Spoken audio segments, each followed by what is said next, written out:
अस्सलाम वालेकुम व्यूअर्स, कैसे हैं आप सब। मैं हूं वैस और आप देख रहे हैं ईपीए व्लॉग्स। आज की वीडियो में मैं आप लोगों के लिए रिव्यू लेकर आया हूं Hyundai Santa Fe का। तो सबसे पहले मैं आपको बताता चलूं, Hyundai पाकिस्तान ने इसके दो वेरिएंट्स इंट्रोड्यूस करवाए हैं, जिसके अंदर जो इसका बेस वेरिएंट है वो Santa Fe स्मार्ट है और जो इसका top of the line variant है वो Santa Fe सिग्नेचर है। तो सबसे पहले हम प्राइस को डिस्कस कर लेते हैं, क्योंकि सबसे पहला कंसर्न प्राइस होता है, क्योंकि प्राइस का पता होगा तो फिर आगे भी बंदा सोचता है कि इस बजट में ये गाड़ी ले सकता हूँ कि नहीं ले सकता। तो इसका जो बेस वेरिएंट है उसकी जो प्राइस है एक्स फैक्ट्री प्राइस वो 13 मिलियन है और जो इसका top of the line variant है उसकी 14.7 मिलियन प्राइस है। गाड़ी के ओवरऑल डिजाइन को देखें तो Hyundai पहले की तरह कभी भी मायूस नहीं करता। जैसे उसकी पहले गाड़ियां मौजूद हैं, सोनाटा है, एलेंट्रा है, उसके अंदर उसने डिसअपॉइंट नहीं किया। इसके अंदर भी बहुत जबरदस्त डिजाइन इसमें प्रोवाइड किया गया है। गाड़ी के डिजाइन से रिलेटेड ईच एंड एवरीथिंग जो है वो बेहतरीन है। और इनिशियली गाड़ी के इंजन के बारे में बात कर लेते हैं। पहले मैं आपको बताता चलूं कि इसका जो इंजन है वो टर्बोचार्ज इंजन है और प्लस ये गाड़ी हाइब्रिड है।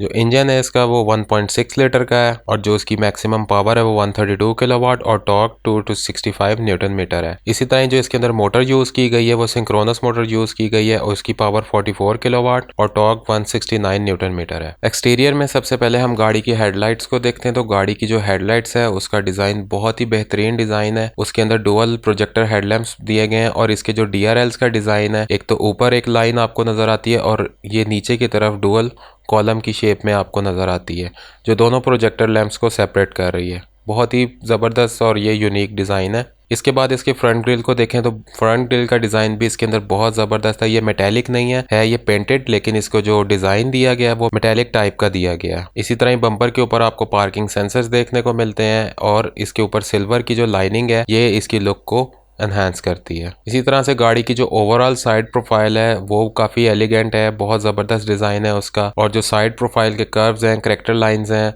वो बड़ी ज़बरदस्त हैं। इसी के साथ साथ आपको व्हील्स के ऊपर क्लैडिंग नज़र आती है, वो भी इसके रियर साइड पर जा रही है। प्लस डोर्स के नीचे आपको सिल्वर कलर की पूरी बार देखने को मिलती है, जो इसके डिज़ाइन को मज़ीद इन्हांस करती है। फर्दर इसके अंदर 19 इंच का रिम साइज दिया गया है और इसका जो अलॉय रिम है उसका डिज़ाइन भी काफ़ी ज़बरदस्त इसमें दिया गया है और इसके साथ साथ इसके अंदर कॉन्टिनेंटल के टायर्स प्रोवाइड किए गए हैं। अब गाड़ी के साइड मिरर्स को देखें तो उसके अंदर आपको सबसे पहले 360 कैमरा देखने को मिलता है, देन उसके ऊपर LED इंडिकेटर है और उसके अंदर हीटेड प्लेट भी आपको देखने को मिलेगी। गाड़ी की रियर साइड पे सबसे पहले देखें तो इसके ऊपर जो रियर स्पॉयलर है उसके अंदर आपको हाई माउंट ब्रेक लैंप देखने को मिलता है, फिर स्प्रे नोजल, रियर वाइपर और उसके साथ साथ आपको जो इसकी बैक लाइट्स हैं उनका डिज़ाइन बहुत अच्छा इसमें दिया गया। ओवरऑल जो बैक का डिजाइन है अच्छा डिजाइन इसके अंदर प्रोवाइड किया गया है। प्लस ये जो LED लाइट्स इसमें दी गई हैं, इसी तरह बम्पर के ऊपर भी ये लाइट्स दी गई हैं और जैसा मैंने आपको बताया था कि सिल्वर की इसके अंदर जो लाइनिंग प्रोवाइड की गई है वो इसी तरह रियर साइड पर भी प्रोवाइड की गई है, जो इस गाड़ी के ओवरऑल डिजाइन को बेहतर बना रही है। और जो बम्पर के ऊपर इसमें LED लाइट्स प्रोवाइड की गई है वो पूरी बार जो है वो रेड कलर में होती है। जब इसका इंडिकेटर वगैरह ऑन होता है तो उसके साथ साथ फिर उसका शेड चेंज हो जाता है, यानी वो ऑरेंज कलर की हो जाती है, जब आप उसको बंद करते हैं वो अगेन रेड कलर में आ जाती है। इसी तरह गाड़ी के टेल गेट की बात करें तो ऑटो टेल गेट है इसके अंदर, यानी मोटराइज्ड है कि आप एक सिंगल बटन से या इसकी की के थ्रू आप इसको ओपन या क्लोज कर सकते हैं। इसी तरह ही टेल गेट के ऊपर भी बटन मौजूद है जिससे आप इसको ओपन या क्लोज कर सकते हैं। अब इसकी जो डिग्गी की स्पेस की बात करें तो बहुत ही ज़्यादा स्पेस है और इसी तरह इसकी जो सीट्स हैं वो भी फोल्डेबल हैं, आप उनको फोल्ड करके स्पेस को मज़ीद इंक्रीज भी कर सकते हैं। और गाड़ी का जो स्पेयर व्हील है वो बिल्कुल नीचे प्रोवाइड किया गया है और रियर साइड के ऊपर आपको इसका रियर कैमरा भी देखने को मिलता है। गाड़ी के इंटीरियर की तरफ चलते हैं तो सबसे पहले गाड़ी के डोर से ही स्टार्ट करते हैं। गाड़ी के जो डोर का डिज़ाइन है वो बहुत ज़बरदस्त इसमें डिज़ाइन है। इसके अंदर आपको लेदर और प्लास्टिक दोनों चीज़ें देखने को मिलती हैं। प्लास्टिक का जो टेक्सचर है वो जो कलर है, डिज़ाइन है, वो कार्बन फाइबर के अंदर देखने को मिलता है और बाकी इसके अंदर जो लेदर प्रोवाइड किया गया है वो भी काफ़ी ज़्यादा है, यानी आप कह सकते हैं कि 50-50 की रेशो है प्लास्टिक प्लस लेदर। और सेकेंडली इसके ऊपर ये आपको कुछ जो नेसेसरी बटन होते हैं जैसे हर गाड़ी में होते हैं वो दिए गए हैं, विंडोज़ के और मिरर के एडजस्टमेंट के। और सेकेंडली इसके ऊपर आपको ये कुछ प्रीसेट्स के बटन नज़र आ रहे हैं, यानी जो आप अपनी सीट की एडजस्टमेंट को जब सेट कर लेते हैं तो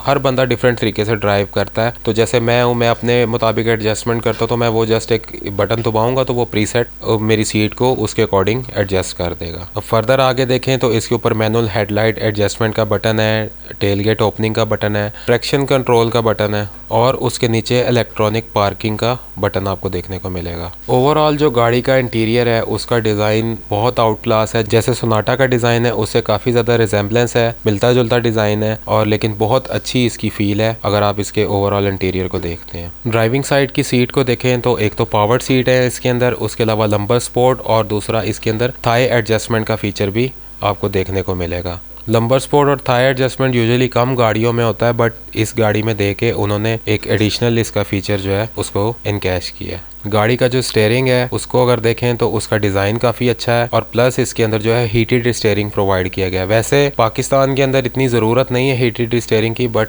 एक फीचर है उसको बताना भी ज़रूरी है। फिर जो इसके बटन होते हैं नेविगेशन के और क्रूज़ के बटन, वो इसके अंदर आपको देखने को मिलेंगे। क्रूज़ के हवाले से मैं आपको एक चीज़ बताता चलूँ कि क्रूज़ इसके अंदर नॉर्मल क्रूज़ है, एडॉप्टिव क्रूज़ कंट्रोल नहीं है। प्राइस के हिसाब से इसके अंदर ज़रूर होना चाहिए था, जो कि एक इस गाड़ी का ड्रॉबैक है। बाकी मुझे फर्दर इसके अंदर कोई ड्रॉबैक नहीं नजर आया, सिर्फ इस हवाले से मैं कहता हूँ कि इस गाड़ी के अंदर कमी जरूर है। फर्दर गाड़ी के मल्टीमीडिया सिस्टम को की बात करें तो होंडाई काफी ज्यादा इस चीज को वाजे करता है कि उन्होंने इसके अंदर हार्मन कार्डन का जो है मल्टीमीडिया सिस्टम यूज किया है, और इसकी जो डिस्प्ले साइज है वो 8 इंच का है। फिर फर्दर उसी के नीचे एसी वेंट्स हैं, और उसके नीचे पूरा एक कंसोल, इसका कॉकपिट की लुक है, बड़ी अट्रैक्टिव लुक्स है, और उसके अंदर आपको नीचे क्लाइमेट कंट्रोल के button, dual zone climate control है, उसके बटन्स देखने को मिलते हैं। फिर ये नॉब है जिसके थ्रू आप मोड्स को सिलेक्ट कर सकते हैं, गाड़ी में आपने कौन सा मोड रखना है। यूजुअली जो इकोनॉमी होता है, स्पोर्ट्स होता है, और इसी तरह इसके ऊपर आपको टेरन का बटन देखने को मिलता है, टेरन या टेरेन जो भी आप उसको प्रोनाउंस करते हैं। तो जिस तरह मतलब अगर आप स्नो में ड्राइव कर रहे हैं उसका फीचर है। फिर अगर आप इसको पहाड़ी इलाकों में ड्राइव कर रहे हैं तो उस हिसाब से आप उसकी एडजस्टमेंट कर सकते हैं। फिर नीचे आप देखें तो इसके अंदर ऑटो होल्ड का, यानी पार्किंग ब्रेक को, जैसे अगर आप किसी उतराई पे उतर रहे हैं, ऑटो होल्ड का बटन है। फिर पार्किंग सेंसर के ऑन ऑफ का बटन है। और एक चीज़ आपको बताता चलूँ कि इसकी जो सीट्स हैं वो हीटेड भी हैं, प्लस वो कूलिंग भी है, यानी उसके अंदर आपको हीटिंग भी मिलेगी और कूलिंग भी मिलेगी, दोनों चीज़ें हैं। फिर उसके साथ साथ जैसे होंडाई अपने गियर का लीवर नहीं प्रोवाइड करता बल्कि उनके बटन्स देता है, जैसे सोनाटा के अंदर भी आपने देखे, तो इसमें भी सेम उसी तरह से बटन मौजूद है। फर्दर आगे आप इसके कंसोल को देखें तो उसके अंदर आपको यूएसबी चार्जिंग पोर्ट देखने को मिल जाएगी, कप होल्डर्स मिल जाएंगे, और मजे की बात यह कि उसके ऊपर भी जो आपको डिजाइन मिल रहा है वो वही कार्बन फाइबर है, प्लास्टिक, बट उसके ऊपर जो पेंट किया हुआ डिजाइन है वो कार्बन फाइबर का इन्होंने दिया हुआ है। और इसके अंदर भी वायरलेस चार्जिंग प्रोवाइड की गई है। ये वर्टिकल स्लॉट जो है इसके अंदर आप अपना फोन रख के वायरलेसली चार्ज कर सकते हैं। और एक प्रोमिनेंट चीज इसके अंदर ये कि गाड़ी में आपको एम्बियंस लाइटिंग देखने को मिलती है, और उसके अंदर आप कलर्स भी चेंज कर सकते हैं। उसको इस सिस्टम में नेविगेट करके आप उसमें रेड रखना है, ब्लू रखना है, जो भी रखना है वो आप उसको कर सकते हैं। मजीद एडिशनल फीचर्स के अंदर ऑटो डिमिंग मिरर इसके अंदर दिया गया है, और इसके साथ साथ रेन सेंसिंग वाइपर्स भी इसमें प्रोवाइड किए गए हैं। एक चीज जो मैं वहां चेक करना भी भूल गया और मुझे बाद में पता चली, वो ये कि इसके अंदर जो है आपको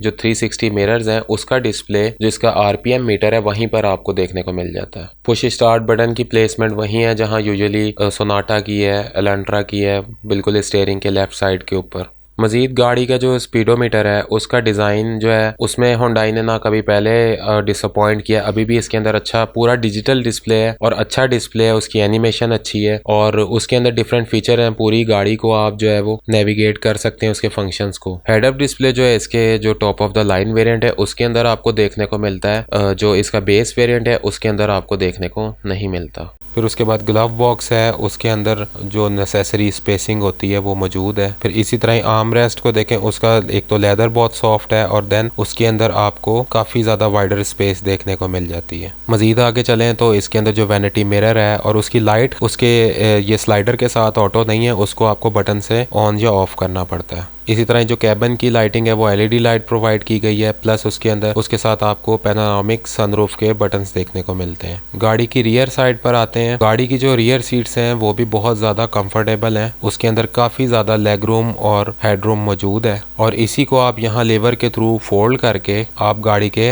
अंदर भी यानी पिछली सीटों को एक्सेस भी कर सकते हैं। और इसी तरह जो इसकी सेंटर वाली सीट्स की रो है उसके ऊपर आपको एक बटन भी देखने को मिलता है, आप उसको प्रेस करेंगे तो आपकी जो सीट है वो थोड़ी थोड़ी सी फोल्ड होके आगे को स्लाइड कर जाएगी और उससे पीछे जाने का एक वे ओपन हो जाएगा, आप इजी उसको एक्सेस कर सकते हैं। 7 सीटर के अंदर जो एंड वाली रो होती है वो यूजुअली कॉम्प्रोमाइज्ड ही होती है, तो इसलिए उस पर कॉम्प्रोमाइज़ करने में कोई हर्ज नहीं है क्योंकि हर गाड़ी के अंदर इसी तरह से है। तो व्यूअर्स, ये था Hyundai Santa Fe का रिव्यू। उम्मीद करता हूँ वीडियो आपको पसंद आई होगी। अगर वीडियो पसंद आए वीडियो को लाइक करें, जो दोस्त मेरे चैनल पर नए सब्सक्राइब करें। मिलेंगे किसी और वीडियो में, मुझे दे इजाज़त। अल्लाह हाफिज़।